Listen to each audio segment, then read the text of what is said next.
Sir GST కానుకే ఎంత నిజం? ప్రజలు రాష్ట్రాల పరిస్థితి.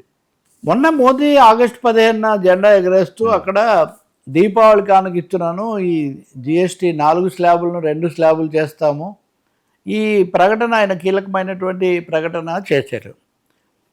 నిజంగానే నిన్న ఆర్థిక మంత్రులు వీళ్ళతో ఆర్థిక మంత్రి నిర్మలా సీతారామన్ సమావేశం అయిన తర్వాత ఈ 2 స్లాబులు 12, 28 స్లాబులు కాకుండా 5, 18 2 స్లాబులు ఉంటాయి అన్నారు. అనేక వస్తువుల ధరలు ముఖ్యంగా దేశీయ బ్రెడ్ మీద తీసేస్తామని, కొన్ని సరుకుల మీద, కార్ల మీద, టీవీల మీద, ఇట్లాంటి వాటి అన్నిటి మీద ధరలు గణనీయంగా తగ్గుతాయని కొన్ని వార్తలు వస్తున్నాయి.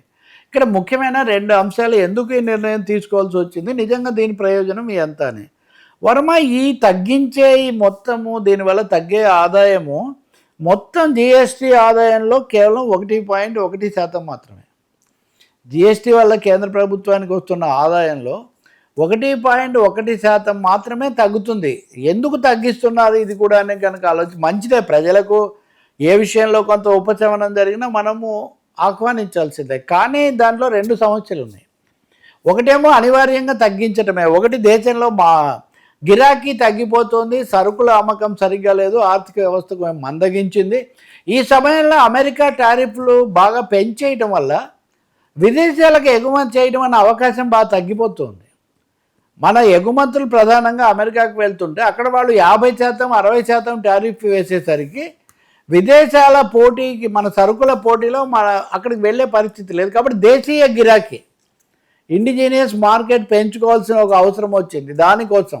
ఇంకా రెండో విషయమేమో ఎన్నికలు, అసెంబ్లీ ఎన్నికలు వరుసగా అన్ని చోట్ల వస్తున్నప్పుడు కొంత ధరలు తగ్గించటము, ప్రజలలో ఉన్న అసంతృప్తిని తగ్గించటం అనే రెండో అంశం కూడా దీని మీద ఉంది.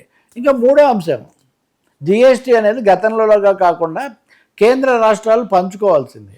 ఈ ట్యాక్సులు వీటన్నిటి వల్ల తగ్గుదల దాదాపు 48,000 కోట్లు, స్థూల రౌండ్ ఫిగర్ 50,000 కోట్లు అనుకుందాం. ఈ 50,000 కోట్లలో చాలా భాగం రాష్ట్రాలకు వెళ్ళాలి. నిన్న సమావేశంలో జిఎస్టీ ద్వారా ఫలానా ధరలు తగ్గుతాయని చాలా ప్రముఖంగా దీపావళి కానుక, శుభవార్త ఇవన్నీ చెప్పారు. కానీ ఈ 50,000 కోట్లు రాష్ట్రాలకు కాంపెన్సేట్ చేస్తామని వాళ్ళు చెప్పలేదు. రాష్ట్రాలకు కాంపెన్సేట్ చేయకపోతే ఏం జరుగుతుంది? ఇప్పటికే అప్పుల పాలై ఆదాయం లేదు, ఎక్కడెక్కడ ప్రజల మీద కొత్తగా వేయొచ్చని చూస్తున్న రాష్ట్రాలు కేంద్రం కనుక తమకు ఆ పరిహారం ఇవ్వకపోతే అవి ప్రజల మీద ఏదో పద్ధతిలో వేస్తాయి. అది ఏ రూపంలో వేస్తాయి, ధరలు పెంచు అనేది అదే మనం చూడాల్సిందే. కానీ జిఎస్టీ తగ్గించడం అన్నదానేమో చాలా ఎక్కువగా చూపించి తగ్గుదలని నేను ఆహ్వానిస్తున్నాను, అది వేరే విషయం. ఆర్థిక నిపుణులు చెప్పిన మాట నేను చెప్తుంది. ఈ తగ్గుదల ప్రభావం ఒకవైపు నుంచి చూస్తే పరిమితం, ప్రజల కోణంలో అది మంచిదే. కానీ ఇంకా రెండవది, ఇందులో కూడా ఖరీదైన వస్తువులు ఇప్పుడు 40% సిన్ ట్యాక్స్ అని వేస్తామన్నారు. సిన్ అంటే పాపం అని కదా అర్థం. అంటే లగ్జరీ గూడ్స్ మీద 40% వేస్తామన్నారు. ఇప్పుడు నిజానికి మనమే ప్రపంచీకరణ, విలాసవంతమైన వస్తువులు ఇవి లేకుండా కుదరదని చాలా అంశాలు మనమే అలవాటు చేసాం. ఉదాహరణకు వాటి మీద 40% ట్యాక్స్ అంటే దాదాపు ఇది ట్రంప్ లెవెల్లో కూడా ఉంది. సో ఇవన్నీ ఇంకా పూర్తి వివరాలు ఖరారైన తర్వాత కానీ గణనీయమైన ఉపశమనం ఏమొస్తుంది అన్నది అర్థం కాదు. రెండవది, రాష్ట్రాలు అయితే గోల పెడుతున్నాయి, మీరు మాకు పరిహారం ఇవ్వకపోతే మేము చాలా నష్టపోతాము, ప్రజలకు మేము చేయాల్సినవి చేయలేము, పైగా ప్రజల మీద మేము భారాలు వేయాల్సి వస్తుందని.